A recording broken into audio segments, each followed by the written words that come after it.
ప్రేక్షకులకు నమస్సుమాంజలి. మనం ఇప్పుడు సెప్టెంబర్ నెల మాస ఫలితాలు చెప్పుకుంటున్నాము. ముందుగా 12 రాసుల్లోనూ ప్రతి రాశికి ఈ మాసంలో జరిగే అశుభ ఫలితాలు, దానికి పరిహారాలు చెప్పుకుంటాము. తదుపరి మిథున రాశి. మిథున రాశికి అధిపతి బుధుడు. మిథున రాశిలో మృగశిర 3, 4 పాదాలు, ఆరుద్ర 4 పాదాలు, పునర్వసు 1, 2, 3 పాదాలు ఉంటాయి. మిథున రాశిలో గ్రహ సంచారం ఈ మాసంలో గ్రహ సంచారం ఎలా ఉందంటే, మిథున రాశిలోనే లగ్నంలోనే కుజుడున్నాడు, ద్వితీయంలో గురువు ఉన్నారు, అంటే కర్కాటకంలో గురువు ఉన్నారు, తృతీయంలో రవి, కేతువు, బుధుడు ఉన్నారు, అంటే సింహంలో, చతుర్థంలో అంటే కన్యలో శుక్రుడు ఉన్నారు, కుంభంలో రాహు ఉన్నారు, మీనంలో శని వక్రించున్నారు. ఇది మిథున రాశి గ్రహ సంచారం. అయితే ఈ గ్రహ సంచారం కొన్ని గ్రహాలు మారుతాయి. శని, గురువు, రాహువు, కేతువు అలాగే ఉంటారు, కానీ మిగతా గ్రహాలు మాత్రం మార్పు చెందుతూ ఉంటాయి. అది ఎట్లాగనంటే, శుక్రుడు కన్యలో ఉన్న శుక్రుడు తులలోకి 3/9/2026 వస్తాడు. బుధుడు సింహంలో ఉన్న బుధుడు కన్యలోనికి 8/9/26 వస్తాడు, అంటే స్వక్షేత్రంలోనికి బుధుడు వస్తాడనమాట. రవి కూడా సింహంలోంచి కన్యలోనికి 17వ తారీఖున వస్తాడు. కుజుడు ఎక్కడ మిథునంలో ఉన్నటువంటి కుజుడు కర్కాటకంలోనికి 19వ తారీఖున వస్తాడు. ఈ మాసంలో ఉన్న పండుగలు ఏంటంటే, 4వ తారీఖున సెప్టెంబర్ 4న కృష్ణాష్టమి, అట్లాగే 14వ తారీఖున వినాయక చవితి, అంటే గణేష్ నవరాత్రులు 14 నుంచి మొదలవుతాయి. 25/9 అనంత పద్మనాభ చతుర్దశి, ఆ రోజు గణేష్ నిమజ్జనం ఉంటుంది. ఇక ఈ రాశి వారికి ఈ మాసంలో శుభాశుభ ఫలితాలు ఎలా ఉంటాయి అని అంటే కనుక, వీరికి బాగానే ఉంటుందన్నమాట. ఈ మాసంలో చెప్పాలంటే సామాన్యంగా ఉంటుంది. కొత్త పరిచయాలు జరుగుతాయి, మీకు కొత్త వ్యక్తులు పరిచయం అవుతారు, వాళ్ళ వల్ల మీకు సంఘంలో గౌరవం పెరుగుతుంది, అట్లాగే మీ వల్ల వాళ్ళకు కూడా మంచి ఉపయోగం ఉంటుంది. ఈ పరిచయాల్ని మీరు మంచిగా జరుపుకోవాలన్నమాట. వాళ్ళ ఆ జరిగిన పరిచయాన్ని చెడు మార్గంలో కాకుండా మంచి మార్గంలో నడుపుకోవాలి. అట్లాగే స్త్రీలకు మాత్రం కొంచెం ఆరోగ్య విషయంలో జాగ్రత్త అవసరము. వ్యాపారాల్లో పురోగతి ఉంటుంది. కొత్తగా వ్యాపారం చేయాలన్నా, కొత్త వ్యాపారాలు మొదలు పెట్టవచ్చు. ఒకవేళ ఉన్న వ్యాపారంలోనే కూడా మీకు మంచి అభివృద్ధి, మంచి లాభాలు వచ్చేటటువంటి అవకాశాలు ఉన్నాయి.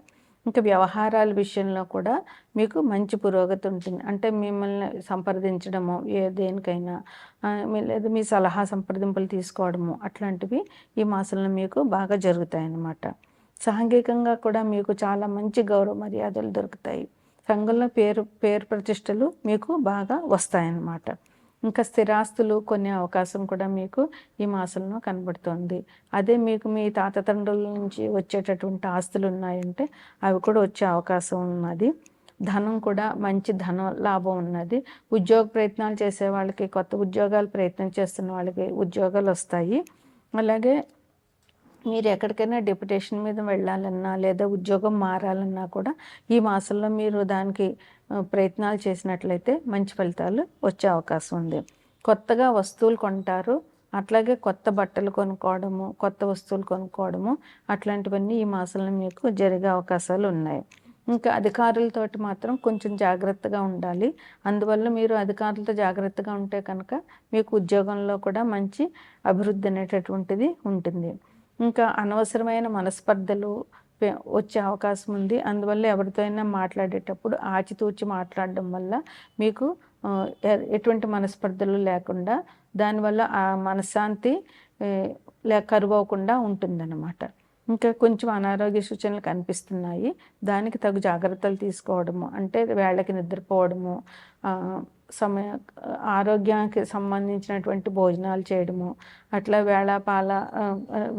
వేళకి అన్నం భోజనం చేయడం లాంటి పనులు చేయాలన్నమాట.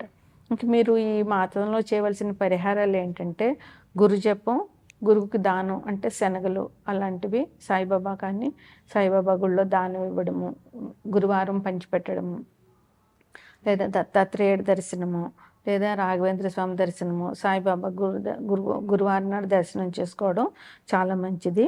రాహుకి మినుగులు దానం చేయండి. దానివల్ల రాహు సంబంధమైన ఇబ్బందులన్నీ తొలగుతాయి.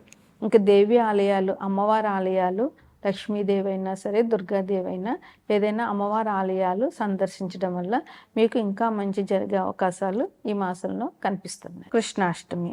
ఇక మేషరాశికి ఈ మాసంలో శుభాశుభ ఫలితాలు ఎట్లా ఉన్నాయి అని అంటే, ఇది మిశ్రమ ఫలితంగా ఉంటుంది. మేషరాశిలో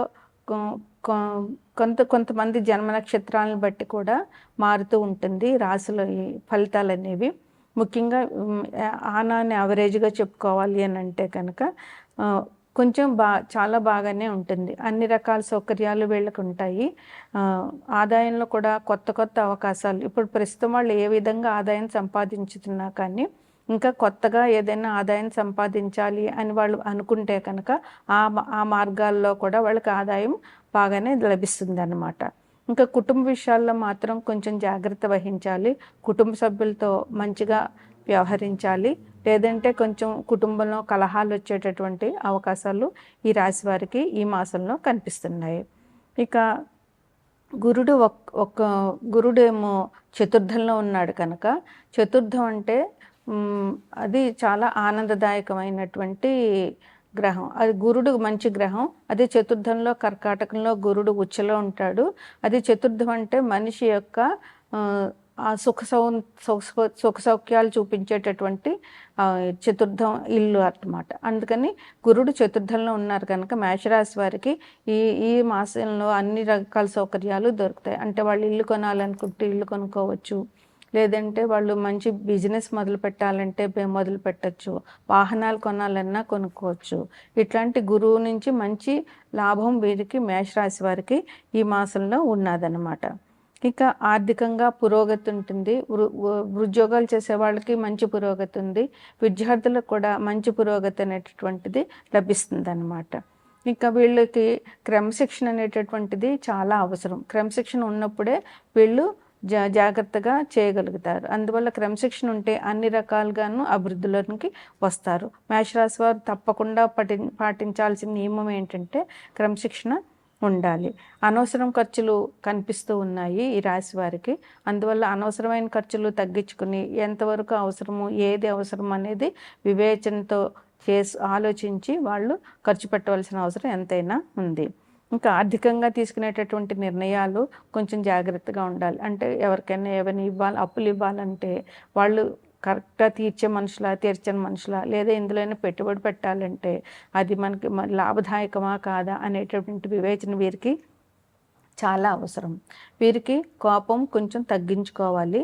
వాదనలు కూడా ఇంట్లోనే కానీ బయట కానీ వాదనలు అనేటటువంటివి తగ్గించుకుంటే చాలా మంచి పేరు వస్తుంది. ఆహారపు అలవాట్లు కూడా వీళ్ళు మార్చుకోవాలి. కొంచెం జాగ్రత్తగా ఉంటే అనవసరమైన ఆహారాలు తీసుకోవడము, ఆరోగ్యాన్ని పాడు చేసేటటువంటి ఆహారాలు తీసుకోకుండా వీళ్ళు జాగ్రత్తగా ఉండాలి. ఆరోగ్య విషయంలో కూడా కొంచెం జాగ్రత్త అవసరం. వీరు ఈ మాసంలో చేయాల్సిన పరిహారాలు ఏంటి అంటే, శనివారం నాడు ఆంజనేయ స్వామి దర్శనం చేసుకోవాలి. మంగళవారం నాడు ఆంజనేయ స్వామికి సింధూరం సమర్పించాలి. అట్లాగే శనివారం, మంగళవారం హనుమాన్ చాలీసా పారాయణ చేయాలి. అలాగే గణపతి నవరాత్రులు వస్తున్నాయి కనుక గణపతిని పూజించాలి. పందిట్లోకి వెళ్ళి చేతనైనంత ధన సహాయం కానీ లేదా శారీరక శ్రమ కానీ ఉపయోగించి గణపతి నవరాత్రుల్లో వీళ్ళు పనిచేయడం వల్ల వీరికి ఇంకా మంచి ఫలితాలు ఉంటాయి.